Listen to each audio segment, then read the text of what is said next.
Hello everyone, welcome to my channel. I am Nidhi. So today we are going to start our third chapter of Hindi Aro, that is काले मेघा पानी दे। काले मेघा पानी दे संस्मरण धर्मवीर भारती द्वारा रचित है। भारतीय संस्कृति में लोक आस्था का महत्वपूर्ण स्थान है। प्रस्तुत पाठ में लेखक ने अनावृष्टि से बचने के लिए लोक आस्था का चित्रण किया है, जिसमें गांव के बच्चे वर्षा न होने पर तथा चारों ओर से सूखा पड़ने पर एक इंद्र सेना बनाकर गांव के प्रत्येक घर में पानी मांगते फिरते हैं।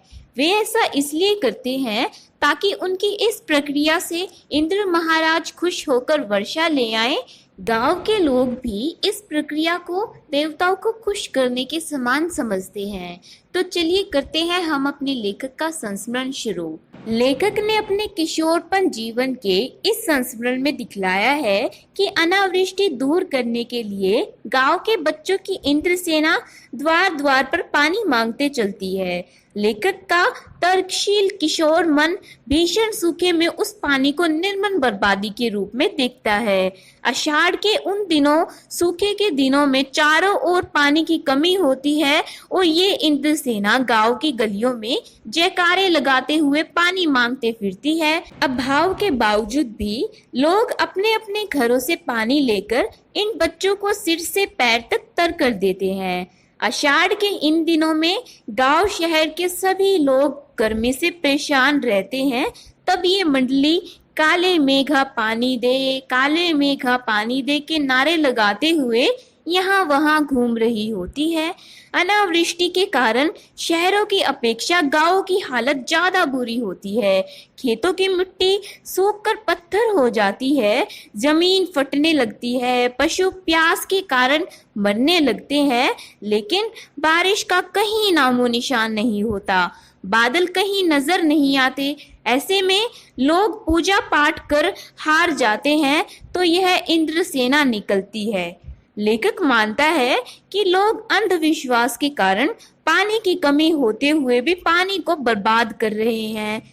इस तरह के अंधविश्वासों के कारण देश की स्थिति बहुत खराब हो चुकी है, जिसके कारण हम अंग्रेजों से पिछड़ गए और उनके गुलाम बन गए हैं। लेखक वैसे तो इंद्र सेना की उम्र का ही था, लेकिन वह आर्य समाजी संस्कारों से युक्त और कुमार सुधार सभा का उप मंत्री था और उसमें समाज सुधार का जोश ज्यादा था। अंधविश्वासों से वह डटकर लड़ता था। लेखक को जीजी उसे अपने बच्चों से ज्यादा प्रेम करती थी। तीज त्योहार पूजा अनुष्ठानों को जहां लेखक अंधविश्वास मानता था, जीजी के कहने पर उसे सब कुछ करना पड़ता था। इस बार जीजी के कहने पर भी लेखक ने मेंढक मंडली यानी इंद्र सेना पर पानी नहीं डाला, जिसमें जीजी नाराज हो गई। बाद में लेखक को समझा बुझाकर उसने अनेक बातें कही। उन्होंने कहा कि पानी फेंकना अंधविश्वास नहीं, यह तो हम उन्हें अर्घ्य चढ़ाते हैं जिससे इंद्र खुश होकर हमें पानी देते हैं। उन्होंने बताया कि ऋषि मुनियों ने दान को सबसे ऊंचा स्थान दिया है।